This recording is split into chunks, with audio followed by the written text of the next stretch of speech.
You'll eat what the dog doesn't finish. Laughter rippled softly around the dinner table, but it wasn't the kind of laughter that warms a room. It was brittle, sharp, the kind that cuts. My fork stopped halfway to my mouth. For a heartbeat, the words just hung there in the air, shimmering like heat over asphalt. I looked at my daughter-in-law, Lauren, her smile tight and eyes glinting with the satisfaction of someone who thought she'd scored the perfect joke. She was carving into her steak, thick, juicy, marbled just right. The kind of steak I'd bought dozens of times for this family. The family I had helped keep afloat when Daniel lost his job. The family whose children I'd raised so they could work late. The family for whom I had been nothing less than a walking safety net for over a decade. But now, at 73, I was apparently fit to eat a scrap no better than the family dog's leftovers. A younger me might have laughed it off, pretending the sting wasn't real. Or maybe smiled politely, swallowing the hurt alongside cold roast potatoes. But tonight, something inside me refused. The comment didn't just land. It rooted, like a thorn catching in fabric. I felt heat rise in my cheeks, not from shame, but from clarity. I had been stepping over these small insults for years, telling myself they weren't worth a scene. And every time the pile of swallowed words grew heavier. Tonight, I thought, setting my fork down with care, maybe it's time I stop swallowing anything, scraps or insults. I didn't say a word. Instead, I reached across the table, my hand steady, and took the untouched half of Lauren's steak right from her plate. Her eyes widened, her knife still poised midair. Daniel froze beside her, his wine glass halfway to his lips. Without breaking eye contact, I stood, walked to the corner where Max, their golden retriever, lay curled up on his bed, and placed the steak gently into his bowl. Max blinked at me in happy confusion, sniffed the meat, and began eating with a loud, wet enthusiasm that filled the sudden silence. When I returned to my seat, the air was thick enough to cut with the knife Lauren was still gripping. "Well," I said calmly, reaching for my water, "I suppose now we'll both find out how much the dog leaves me." A choked laugh escaped from the far end of the table. My granddaughter Claire. She quickly covered her mouth, but not before I caught the flash of admiration in her eyes. Lauren's face flushed a deep crimson. "That was a joke," she managed to say, her voice brittle. "I know," I replied evenly, cutting into my own potato. "So was mine." Nobody spoke for the rest of the meal. Only the scrape of cutlery and Max's happy chewing filled the room. But under the table, Claire's foot found mine, giving it the smallest, most deliberate squeeze.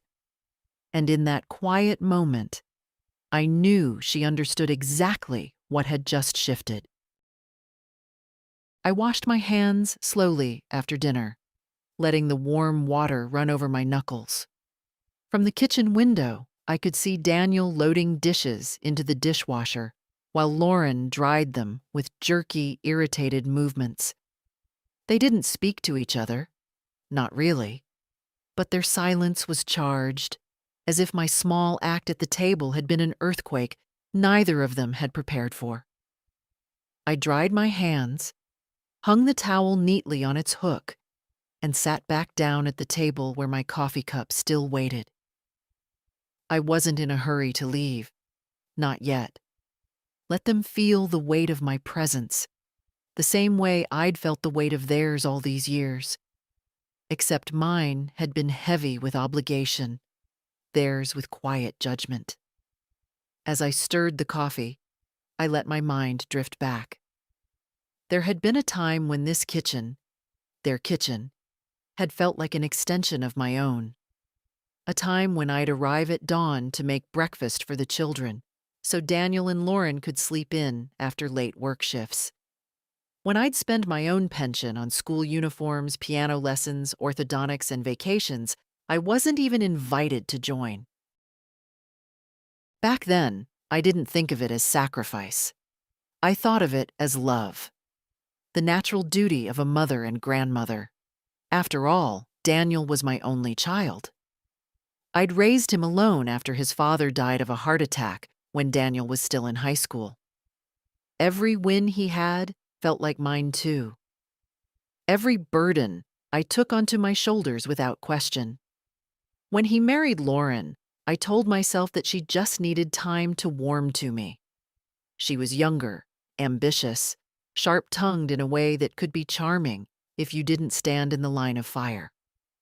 At first, she seemed grateful for the down payment I gave them for their first house, for the weekends I spent babysitting Claire and little Thomas so they could travel, for the grocery runs when money was tight. But gratitude is a fragile thing. Somewhere along the years, it curdled into expectation. The thank yous stopped. The requests became instructions. And the instructions became assumptions. I remembered the first time I truly felt the shift. It was the Christmas I bought them a new washer and dryer after theirs broke down. Lauren had opened the card, read the note, and said, "Good." We needed that. No hug, no smile, just those 4 clipped words before she moved on to the next gift. I told myself not to mind. After all, it's not about thanks, it's about helping family. But now, as I sat in their dining room with the echo of her dog scraps comment still ringing in my ears, I wondered if I'd made a terrible mistake in letting those moments pass unchallenged. Claire appeared in the doorway, her hair loose now, wearing the oversized sweatshirt I'd bought her last winter. She gave me a quick, almost conspiratorial smile and slipped into the seat beside me. "Grandma," she said in a whisper only I could hear, "that was the best thing I've ever seen you do." I raised an eyebrow, sipping my coffee. "Feeding the dog?" She grinned. "Feeding the dog her dinner? You should have seen her face." Her voice was hushed, but there was a bright spark in her eyes, something that told me she understood exactly what that moment meant, even if the rest of them pretended otherwise. "Sometimes," I said slowly, "you have to speak a language people understand." Claire's smile faded into something softer. They shouldn't talk to you like that." Her words warmed me, but they also cut deep. Because Claire was 17, still young enough to see unfairness clearly, but old enough to recognize it when it became part of the fabric of everyday life. And she was right. They shouldn't talk to me like that. They shouldn't treat me like that. Lauren's voice floated in from the kitchen. "Daniel, your mother's still here?" The tone was polite enough, but the undercurrent was unmistakable. A subtle push toward the door. I set my coffee down. "Well, I should be going," I told Claire, though neither of us moved right away. She reached under the table again and gave my hand a quick squeeze before standing. In the hallway, I collected my coat from the stand. Daniel walked me to the door, his smile stiff. "Thanks for coming, Mom," he said, as if we'd just had a pleasant evening. I looked at him for a long moment. My son. The boy I'd once carried on my hip, now a man with fine lines around his eyes and a guardedness in his tone that I couldn't quite break through anymore. "Good night, Daniel," I said simply, stepping out into the cool evening air. The wind tugged at my scarf as I walked to my car. In the quiet of the street, the absurdity of it all struck me. Years of giving, years of bending over backwards, and it had come down to this: a steak, a dog, and a line I hadn't realized I'd been waiting to cross. As I slid behind the wheel, I felt no regret. Only a growing certainty that this was not going to be one isolated act of defiance. Tonight had simply been the opening move, and for the first time in a long while, I was curious, almost eager, to see what would happen when I stopped playing by their rules. The next afternoon, Claire showed up at my door without warning. She was still in her school clothes, plaid skirt, blazer half-buttoned, her hair pulled back in a messy ponytail. "I told Mom I was going to study at Mia's," she said, stepping inside before I could answer. "I needed to see you." I took her coat, hung it on the hook, and gestured toward the kitchen. "Tea?" She nodded, following me in. "I've been thinking about what happened last night," she said as I filled the kettle. It was amazing, but it also made me realize how much you put up with." I set 2 cups on the table, trying to hide my smile. "You've been thinking, have you?" "Yes." She leaned forward, elbows on the table. "Grandma, they don't appreciate you. They use you. And it's not fair. I mean, I knew it before. But last night, it was so obvious. The way Mom looked at you." She trailed off, shaking her head. Her words sat heavy between us. I'd had these same thoughts countless times over the years, but hearing them from her was different.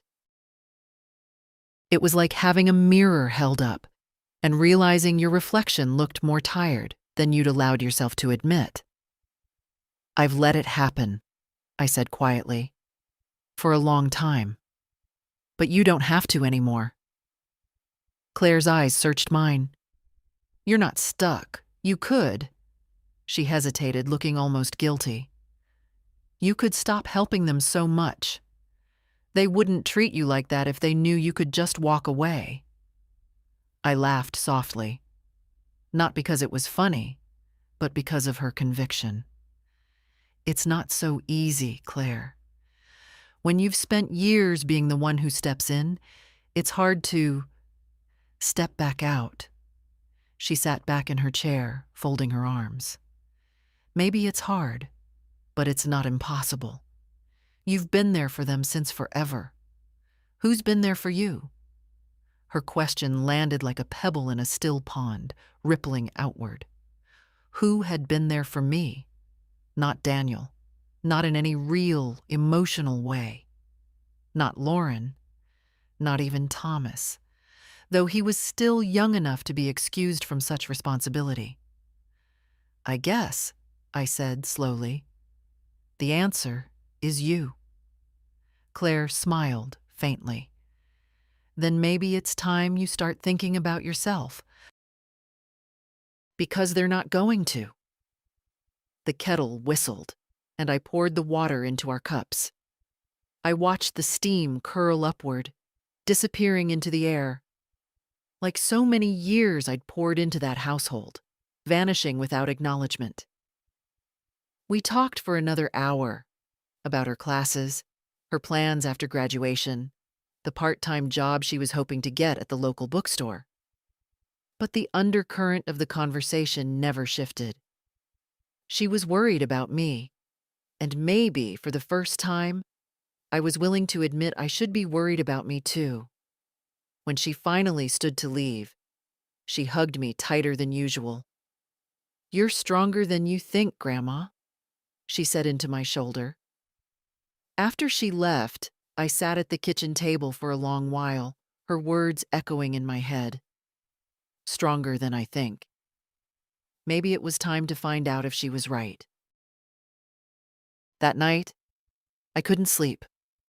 I lay in bed, the darkness pressing in, my mind playing an endless reel of moments I'd let slide.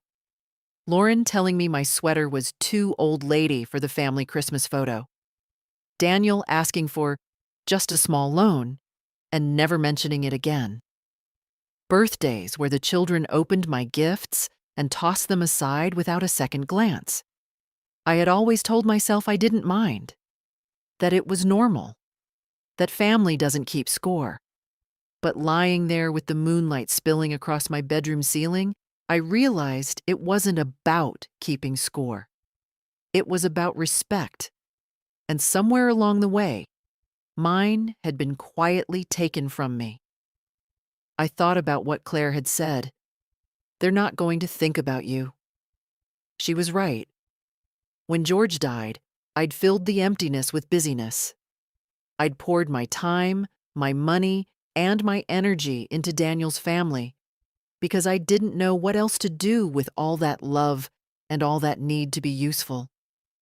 And maybe I'd been afraid that if I didn't make myself indispensable, I'd fade into the background, another lonely widow nobody had time for. But now, after all these years, I could see the truth. I hadn't made myself indispensable. I'd made myself invisible, except when they wanted something. I got out of bed, pulled on my robe, and padded into the kitchen. The clock on the wall said 2:14 a.m. I put the kettle on, though I wasn't really craving tea. I just needed something to do with my hands. I opened the drawer where I keep my important papers. Bank statements, insurance documents, the deeds to my house. The folders were neat, labeled, everything in its place.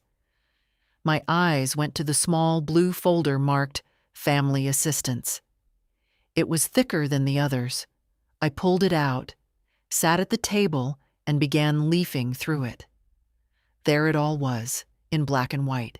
The $15,000 loan for Daniel's car, the $8,000 for Lauren's business course, thousands for summer camps, tuition fees, new appliances, vacation emergencies. Line after line, year after year, each one a piece of me I'd given away without hesitation. I stared at the totals. The number was larger than I'd ever let myself calculate before.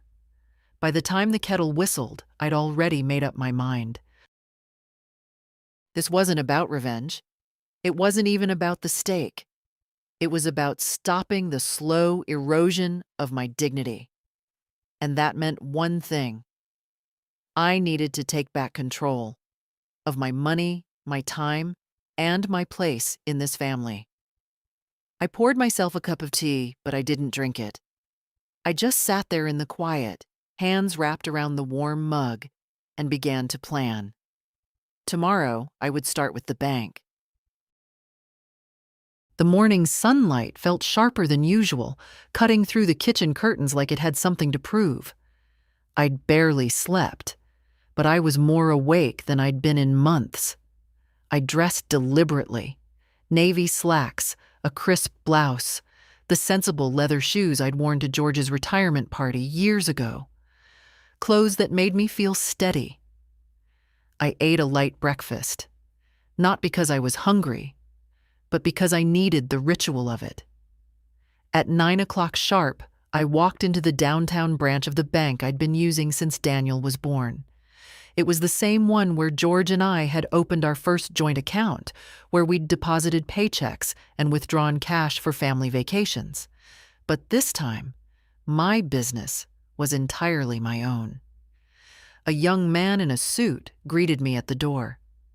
"Good morning, Mrs. Lawrence. How can I help you today?" "I'd like to speak with a personal banker," I said. My voice sounded calm, almost too calm. "It's about my accounts." Within minutes, I was seated in a private office across from a woman in her 40s named Valerie, whose tidy bun and polite smile told me she'd seen every kind of request, though perhaps not quite this one. "How can I assist you today?" she asked, hands poised over her keyboard.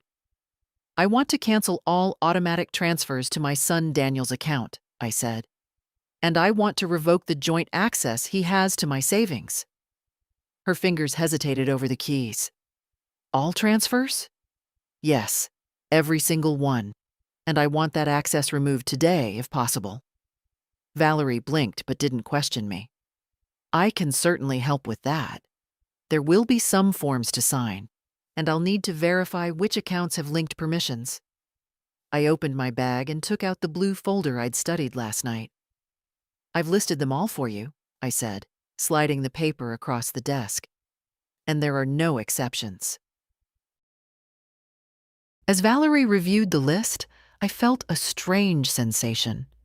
Not guilt, not even anger, but a kind of release, like setting down a bag I'd been carrying so long I'd forgotten its weight. "These are significant amounts," she remarked, scanning the page. "Some of them monthly, some quarterly. Are you certain you want to stop all of them at once?" "I've never been more certain of anything in my life," I said. We went through each account one by one: mortgage assistance, tuition payments, car insurance, credit card balances. I initialed and signed where needed, the black ink bold against the paper. When we finished, Valerie printed confirmation copies for me to keep. "All linked access has been removed," she said. "The transfers are canceled. There may be 1 or 2 payments already in processing, but nothing further will go out after today." I slipped the papers back into my folder, then looked her in the eye. "Thank you. I'd also like to open a new account, a trust account, in my granddaughter Claire's name. I'll be the trustee until she turns 25. This time, Valerie's smile seemed warmer. "Of course." "That's a wonderful idea." We spent the next 30 minutes setting up the account, arranging it so that the funds were protected from any outside claims, including family. I transferred a considerable sum, more than enough to cover Claire's education and give her a safe start in life. By the time I stepped out into the mid-morning air, I felt lighter, though the sun was no softer. It struck me that this was the first financial decision I'd made in years that was entirely about me, or about someone I truly wanted to help without obligation or strings attached. My phone buzzed in my bag. Daniel's name flashed on the screen. I let it ring until it went to voicemail. A minute later, it buzzed again, this time a text. "Mom, the bank says there's a problem with the transfers. Call me ASAP." I slipped the phone back into my bag and kept walking toward the bus stop. Let him figure it out. This morning, I'd taken back something far more valuable than money, and I wasn't about to give it up again. From the bank, I walked straight to the office of Peter Hanley, the attorney who had handled my will for the past 15 years. The brass plaque on the door looked the same as it always had, but I felt different as I reached for the handle. Peter greeted me warmly, his sandy hair now streaked with silver. "Marianne," he said, taking my hand, "it's been too long. How are you?" "I've been better," I admitted, "but I'm about to get better still." He raised an eyebrow and gestured for me to sit. "Sounds like we have business to discuss." I set my folder on his desk. "I want to make changes to my will, significant ones, and I'd like to establish a living trust for my granddaughter Claire." Peter leaned back in his chair, fingers steepled. "All right. Let's start with the will. What do you have in mind?" "Daniel and his wife will no longer be my primary beneficiaries," I said plainly. "Claire will inherit the bulk of my estate, and the trust will ensure she has access when she's responsible enough to handle it." Peter studied me for a moment. "May I ask what prompted this change?" "They've shown me exactly how they value me," I replied.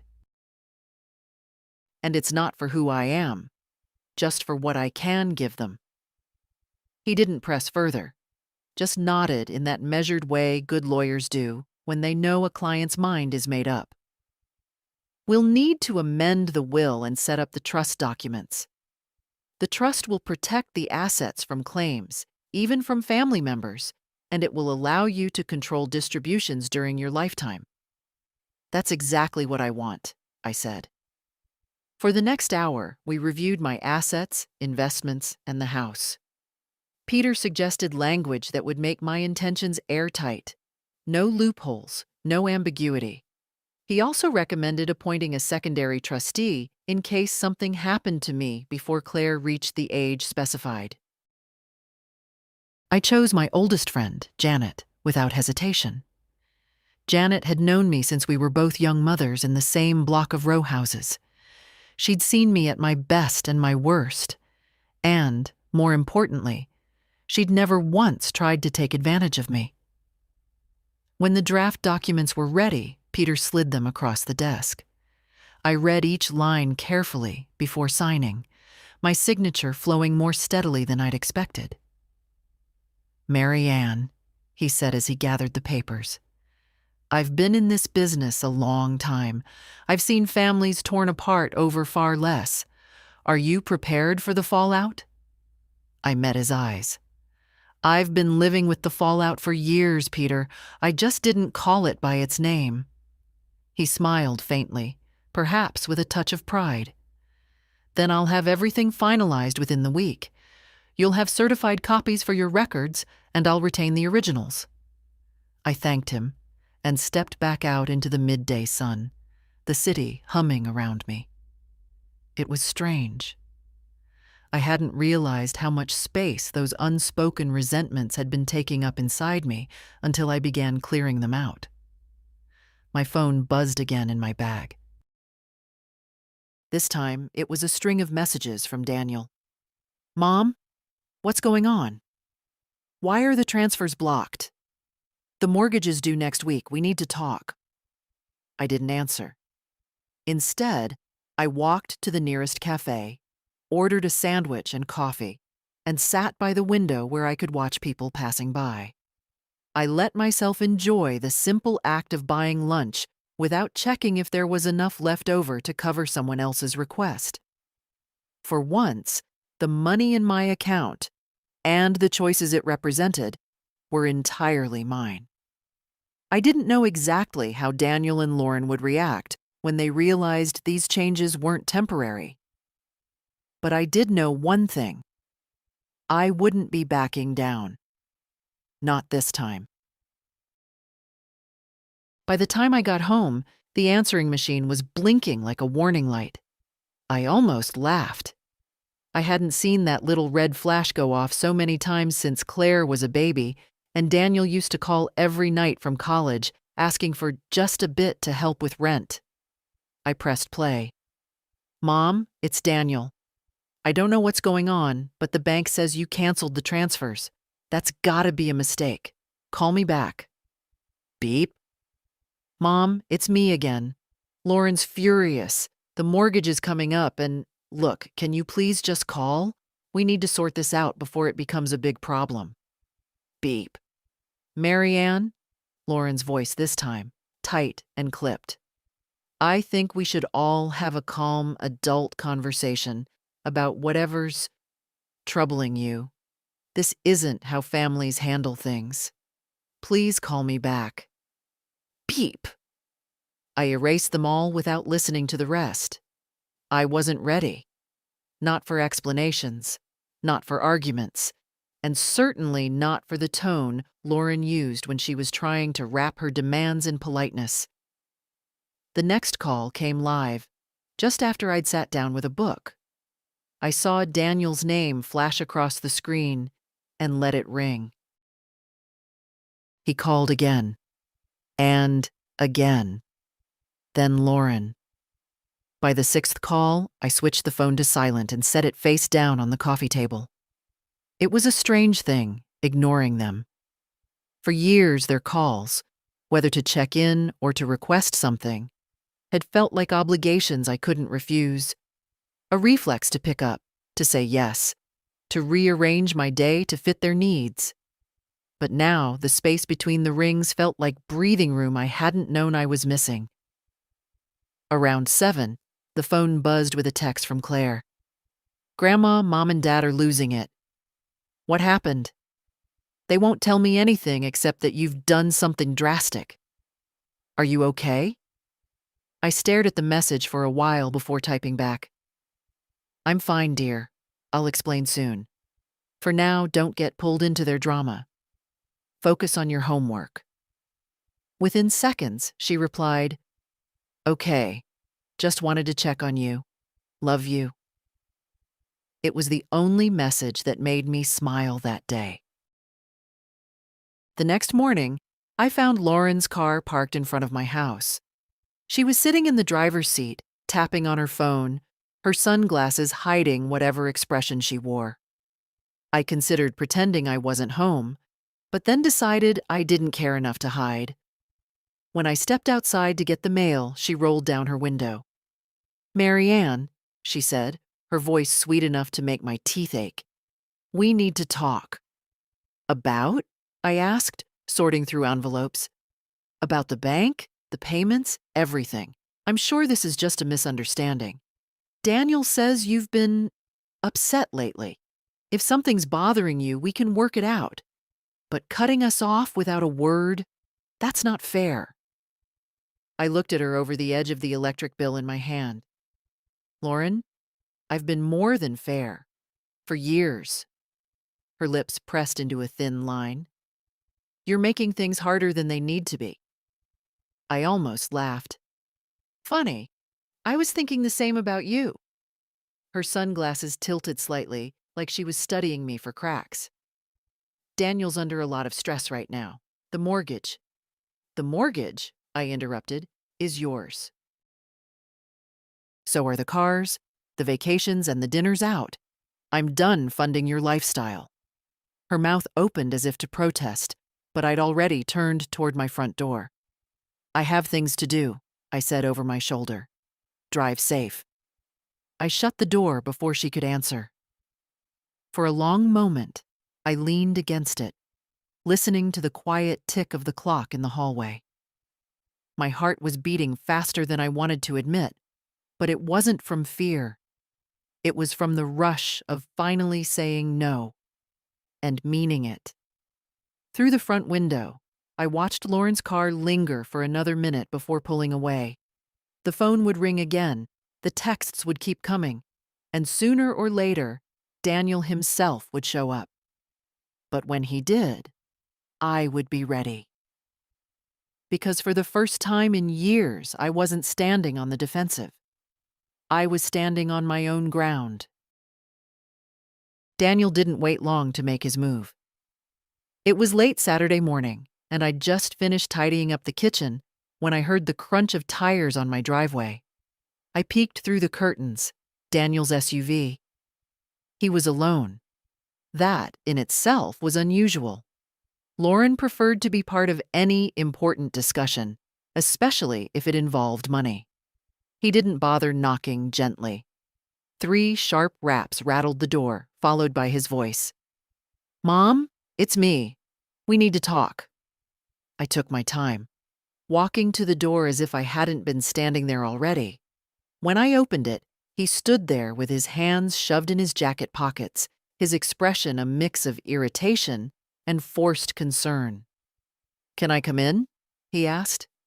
"You can," I said, stepping aside. "Whether you should is another matter." He frowned but entered, glancing around as if expecting the place to look different, as if cutting him off financially would somehow redecorate my living room. "All right," he began, dropping into the armchair without being invited. "What's going on? The bank says you canceled all the transfers. Our mortgage payment bounced yesterday." "I had to move money around to cover it." "Then I suppose it's good you had money to move around," I said, settling onto the sofa. He exhaled sharply. "Mom, come on. If you were upset about something, you could have told me. This drastic stunt doesn't help anyone." "It helps me," I said evenly. "It helps me remember that I am not your safety net, your emergency fund, or your automatic teller machine." His jaw tightened. "This is about the other night, isn't it?" Lauren's comment. "She was joking, Mom." I let out a quiet laugh. "If it were just one night, Daniel, you might be right. But it's not. It's years of being treated like my worth is measured only by what I can give you. Years of disrespect." some subtle, some not. That dinner was simply the last straw. He shifted uncomfortably in the chair. You're blowing this out of proportion. We've always appreciated what you've done for us. Have you? I asked, leaning forward. When was the last time you called me just to ask how I was? Not because you needed something. Not because a payment was due. Just because you cared. He opened his mouth, then closed it again. I watched the flicker of defensiveness cross his face, followed by the telltale look of someone searching for a safe answer and not finding one. I'm not saying we've been perfect, he said finally, but family's supposed to help each other. You taught me that. And I'm still willing to help when it's needed, I said. But needed doesn't mean bailing you out every month because you can't live within your means. It doesn't mean paying for luxuries while I'm told to be more frugal with my own needs. He rubbed his face with both hands. This is going to put us in a tough spot, Mom. We've got obligations. So do I cut in. Obligations to myself, to my peace of mind. I've spent years putting yours ahead of mine. That ends now. The room went quiet, except for the faint hum of the refrigerator in the kitchen. Daniel looked at me for a long moment, as if trying to decide whether to push harder or retreat. In the end, he stood abruptly. I think you're making a mistake, but I guess it's your choice. You're right, I said. It is. He headed for the door without another word. I followed him to the threshold, watching as he climbed into the SUV. He didn't look back before reversing out of the driveway. I closed the door and leaned against it for a moment, not because I was shaken, though my hands were trembling slightly, but because I knew this wouldn't be the last confrontation. Lauren would try again. Daniel would too. They'd test the boundaries I'd just drawn, looking for any weakness. But they were going to find a different Marianne now. One who knew exactly where her limits were. One who had no intention of moving them ever again. Sunday morning came with the kind of quiet I hadn't felt in years. No early phone calls, no urgent requests, no reminders of bills that needed paying. I made coffee, fed the birds in the garden, and sat by the kitchen window as if nothing in the world was pressing me for an answer. The peace lasted until mid-afternoon, when the inevitable knock came. This time, it wasn't Daniel. Lauren stood on my porch in a tailored coat, her hair perfectly smooth, a bright red scarf knotted at her neck. She wore the expression of someone who'd rehearsed her lines on the drive over. "Marianne," she said smoothly, "I hope I'm not interrupting." "You are," I replied, "but you might as well come in." Her heels clicked across my hardwood floor as she entered, glancing around the room like she was checking for dust. She didn't sit until I did, and then she crossed her legs, leaning forward with practiced warmth. "I'm here because I think we can clear this whole thing up," she began. "There's no need for tension between us.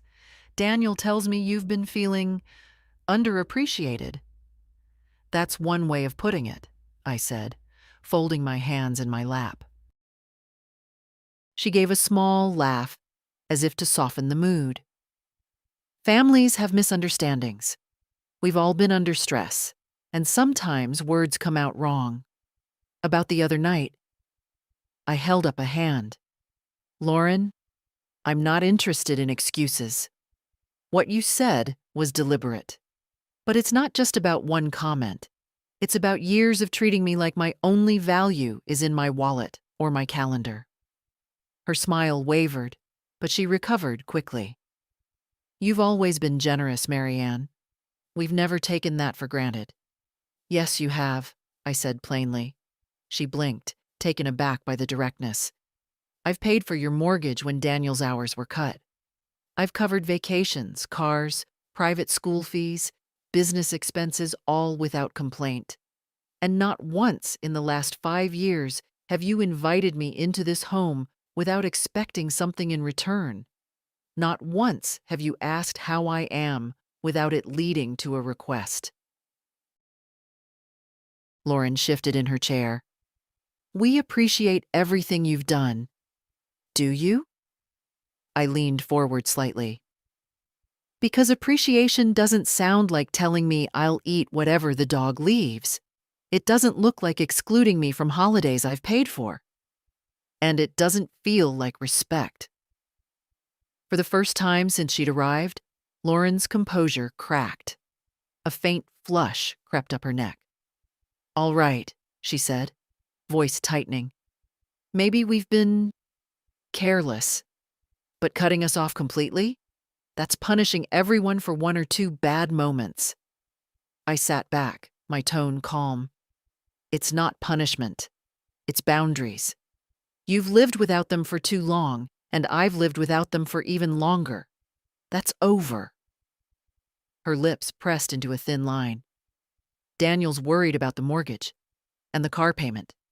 We have obligations." "So do I," I said, repeating the words I'd told Daniel. "Obligations to myself. And I'm finally honoring them." We sat in silence for a moment, the ticking of the clock in the hallway filling the space. Lauren uncrossed and recrossed her legs, clearly realizing her usual tactics weren't working. "Think about it," she said at last, rising to her feet. "Don't make a decision you can't take back." I stood too, walking her to the door. "I already have." She paused on the threshold, as if hoping for a last-second change of heart. I gave her none. When the door shut behind her, I didn't feel triumphant, just steady. That conversation hadn't been about winning.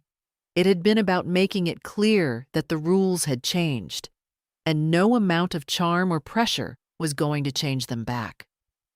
I knew this wasn't the end. If anything, it was the midpoint of a battle I hadn't planned for, but was now fully prepared to fight. And for the first time in a long while, I felt like I was the one holding the ground. By Monday morning, the family rumor mill was in full spin. I found out when my old friend Janet called, her voice brimming with that mix of concern and barely concealed curiosity only a lifelong friend can get away with. "Marianne, I just ran into your cousin Ruth at the market," she said without preamble. "She tells me Daniel and Lauren are telling people you've lost your temper and cut them off over a misunderstanding." I let out a dry laugh. "Is that what they're calling it?" "That's the polite version," Janet replied. "Ruth hinted they're making it sound like you're being irrational, that you're, and I quote, not yourself lately." I shook my head, even though she couldn't see it. "No, Janet. I'm more myself than I've been in years." Her voice softened. "I figured as much. I told Ruth she'd be smart to keep her opinions to herself unless she knows the whole story. But you know how family gossip works. They'll turn this into something it's not." "I'm counting on it," I said. "It'll keep them talking and away from my doorstep, at least for a little while." We chatted a bit longer, and after I hung up, I couldn't help but think about how quickly they'd shifted the narrative. It was almost impressive. In less than a week, I'd gone from generous matriarch to cold-hearted villain in their version of events. Later that day, I stopped by the grocery store. In the produce aisle, I caught sight of Lauren's sister, Patricia. We'd never been close, but she'd always been civil. Today, though, her greeting was cool, her smile thin. "Heard you've been making waves," she said, plucking a bag of apples from the display. "I suppose you could call it that," I replied. She gave a little shrug. "Family drama isn't my business, but you know how it looks when you pull the rug out from under your own son." I met her gaze evenly. If you're going to judge, Patricia, at least judge the whole picture, not just the frame they've handed you. She didn't have much to say after that. When I got home, there was a message from Claire waiting on my phone. Grandma, people are talking. Mom's making it sound like you had some kind of breakdown. I know it's not true, but just warning you. I sat down and typed back. Let them talk, sweetheart. Truth doesn't need to shout to be heard. Claire's reply came almost instantly. Still, I'm proud of you. That evening, Janet came over with a pie. Blueberry, my favorite. We settled in at the kitchen table like we had hundreds of times before. So, she said between bites, what's your plan if they keep trying to twist the story? I don't need a plan, I said. They can say what they like. The people who matter will either know the truth or take the time to find it. The rest, well, their opinions aren't my problem anymore. Janet studied me for a moment. You sound lighter. I am, I admitted. Do you know what it feels like to stop waiting for someone else's gratitude? To finally realize you don't need their approval to breathe? She smiled. Sounds like freedom to me. We spent the next hour talking about ordinary things. The weather, the garden, the latest mystery novel she was reading. And somewhere in that normal conversation, I felt the tight knot in my chest loosen just a little more. I knew the gossip would continue. I knew there'd be more attempts to fix me, more half-hearted reconciliations that were really about regaining access to what I'd taken away. But I also knew I had crossed a line I would never step back over. Let them talk. Let them speculate. I was finally living on my own terms, and I intended to keep it that way. By midweek, the whispers had turned into little storms that drifted through the family tree. You could almost feel them gathering weight, circling around me without ever landing directly. The way people talk when they want you to hear, but don't have the courage to say it to your face. It started at the post office. I was in line to send a package to Claire, a small box of books I thought she'd enjoy, when I noticed a woman a few steps ahead turning to glance at me. She was one of Daniel's cousins by marriage, though I couldn't recall her name. She whispered something to the man beside her, and they both gave me that look. A mix of pity and judgment. At the hardware store later, I ran into Henry, an old neighbor who'd once borrowed my ladder and kept it for 6 months. He gave me a half smile. Heard there's trouble in paradise, he said, as if expecting me to confirm some juicy detail. There's no trouble, I replied, reaching for the light bulbs I needed. Just me finally using my own front door instead of letting everyone walk through it without knocking. He chuckled awkwardly, clearly unsure if I was joking. I wasn't. But the clearest sign of the rumors came that evening when Claire called. Her voice was low, as if she were afraid someone might overhear. Grandma, she said, Mom's telling everyone you've changed, that you're paranoid and making decisions you'll regret. She even hinted you might not be thinking clearly. I let out a slow breath. And do you believe that, Claire? Of course not, she said quickly. I just hate hearing it. They make it sound like you've lost your mind. That's what people say when they can't control you anymore, I told her. If you're not doing what they want, you must be not yourself. There was a pause on the line. I wish I could tell them to stop. You don't need to defend me, I said gently. You know the truth. That's enough. Still, I could feel the sting of it after we hung up. Not because I doubted myself, but because I could see the strategy so clearly. If they couldn't guilt me back into compliance, they'd try to discredit me. The next day, Janet and I went for a walk through the park. The air was crisp, the leaves just starting to turn. "They're making you out to be some kind of villain, aren't they?" she asked without looking at me. "Yes," I said. "But I've stopped worrying about it. I don't have to convince anyone. I just have to live the way I know is right." Janet smiled faintly. "You've always been stubborn, Marianne, but now it's different. You're calm about it." "I think that's what's unsettling them," I admitted. "I'm not shouting, I'm not begging. I'm just done. And that's harder to fight against than anger." That evening, I made myself a quiet dinner. Roast chicken, steamed vegetables, nothing fancy, and ate it by the kitchen window while the sun set.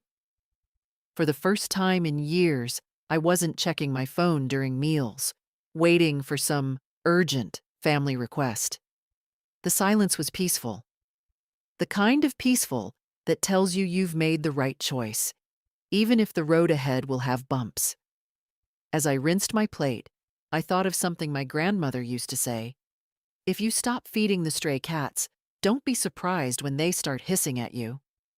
It wasn't cruelty. It was truth. And now I understood it better than ever. They could hiss all they liked. I wasn't putting the saucer back out. The family meeting came sooner than I expected. Claire was the one who tipped me off. She sent me a quick text on Friday morning.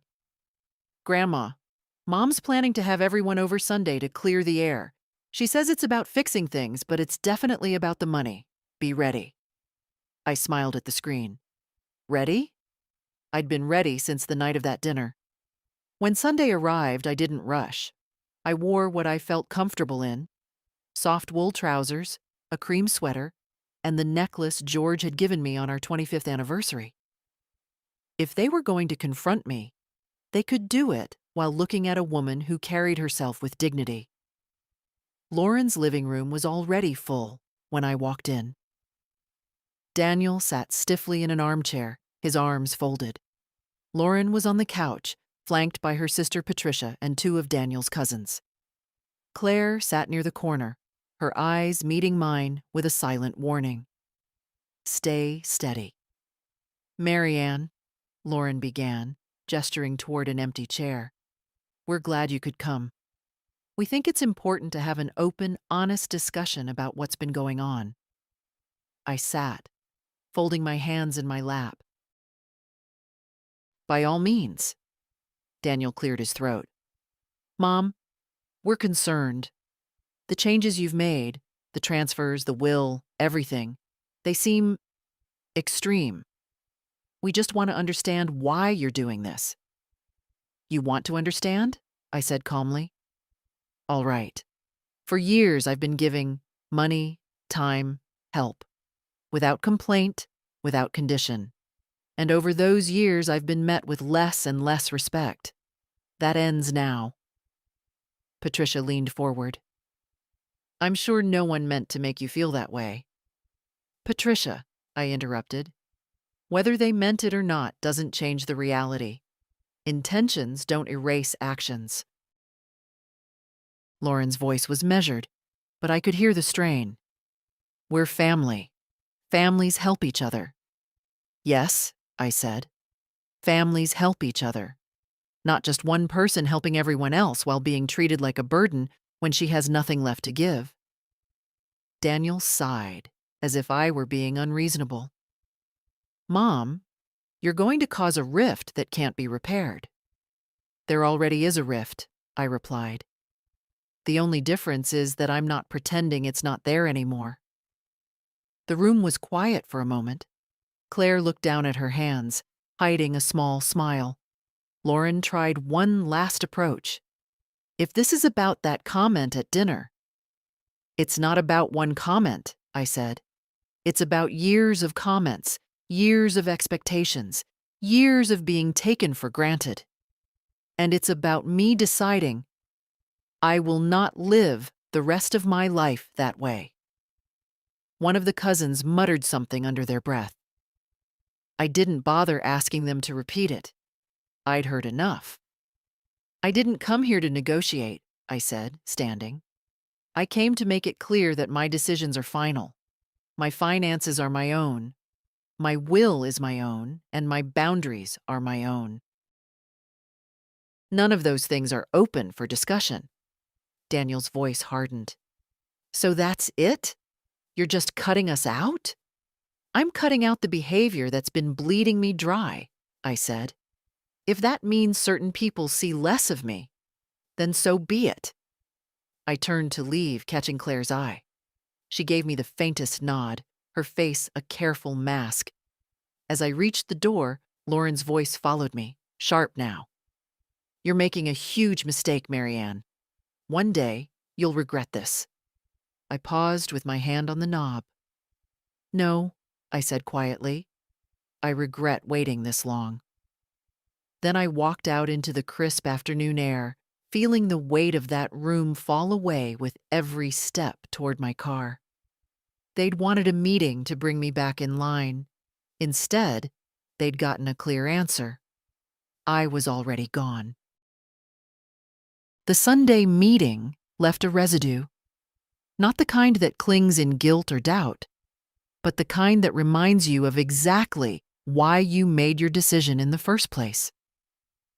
On Monday morning, I woke to a house that felt unusually light. It was quiet, except for the hum of the refrigerator and the faint rustle of the maple outside my bedroom window. I made coffee, buttered a slice of toast, and realized that for the first time in years, I didn't have to check my calendar to see which of their errands I was expected to run.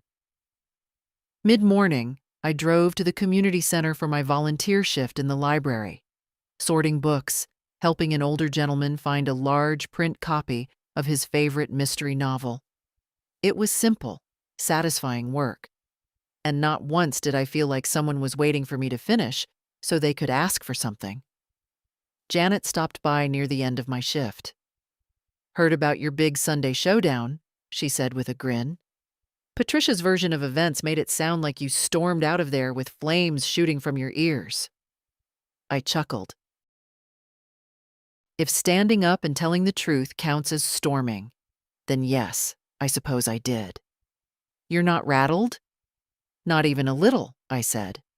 I told them my decisions are final. Whether they believe me or not isn't my concern. When I got home, I found a small envelope wedged into my mailbox. No return address. Inside was a handwritten note in Claire's familiar script. Proud of you. Don't let them wear you down. Dinner soon, my treat. I smiled so wide my cheeks hurt. It wasn't the money, though I knew dinner on her would probably mean a modest cafe. It was the intent. She understood that this was about more than finances. It was about self-respect. That evening, I treated myself to a long bath, the kind where you let the water go tepid before finally stepping out. I put on fresh pajamas, brewed a cup of chamomile tea, and sat in my favorite chair by the window. The phone rang twice. Daniel, both times. I let it go to voicemail. I didn't even bother listening. I'd learned that not every call deserved an answer, and not every crisis was mine to solve. Later, I wrote in my journal, something I hadn't done in years. Day 1 without apology. Day 1 of choosing me first. It struck me how foreign that felt, to consider myself without first measuring what someone else needed from me. When I finally went to bed, I lay there thinking about how they might try again. Another meeting, more gossip. Maybe even a peace offering designed to pull me back into the same old patterns. But I also thought about something my grandmother used to say. Once you've locked your door, it doesn't matter how many times someone knocks. You get to choose if you open it. And my door, for now, was staying shut. A week passed after the Sunday meeting, and the storm finally began to lose some of its force. The phone still rang every couple of days, but the frequency was dropping. The texts from Daniel had shifted from, "We need to talk," to, Can we try again? And then finally, to silence. Lauren hadn't shown up in person since that morning in my driveway, and for that, I was grateful. Claire visited on Saturday afternoon. She came in without knocking, carrying a paper bag that smelled like cinnamon. "From that bakery you like," she said, pulling out 2 still warm apple turnovers. We ate them at the kitchen table, the flaky pastry scattering crumbs between us. She told me about her classes, her plans for college, and the part-time job she'd just landed at the bookstore. "They're not happy with me," she admitted after a while. Well, for not taking sides. But I told them I was taking a side. "Yours." I reached across the table and squeezed her hand. "I'm not asking you to choose between us, Claire. You shouldn't have to." "I know," she said. "But you're the only one treating me like I can think for myself. And I don't like how they talk about you." "People talk," I said. "They've always talked. The important thing is that you know the truth, and I know the truth. That's enough for me." She smiled, but it didn't quite reach her eyes. I could see the weight she was carrying, the tension of being stuck between loyalty to her parents and respect for her grandmother. I didn't want her to carry it forever. After she left, I took a walk in the garden. The roses I'd planted last spring were holding on, a few stubborn blooms still catching the last warmth of the season. I thought about how much work it took to keep them alive. Pruning, watering, watching for signs of disease. And how the care had to be consistent, not just when it was convenient. That was the thing about relationships, too. Without steady care, they withered. And sometimes, you had to cut back the dead branches so the plant could breathe again. The following Monday, a letter arrived from Daniel. Not an email, not a text. A letter in his handwriting, folded neatly into a plain white envelope. "Mom," it began. "I'm sorry. I can see now that we've been taking too much from you without giving enough back. I'm not going to pretend I understand everything you're feeling, but I want to try. If you're willing, I'd like to visit, just me, no Lauren, and talk. No money, no requests. Just a conversation." I read it twice. There was no guarantee it wasn't just another tactic. But there was also a part of me. The part that still remembered rocking him to sleep as a baby, that wanted to believe he meant it. 2 days later, he came by. He didn't wear the guarded expression I'd seen so often in recent years. He just looked tired. "I've been thinking," he said, sitting at the table, "about how much you've done for us, and how little we've done for you. I don't expect you to forget all the bad moments, but I don't want the rest of our time together to be defined by them." I listened without interrupting.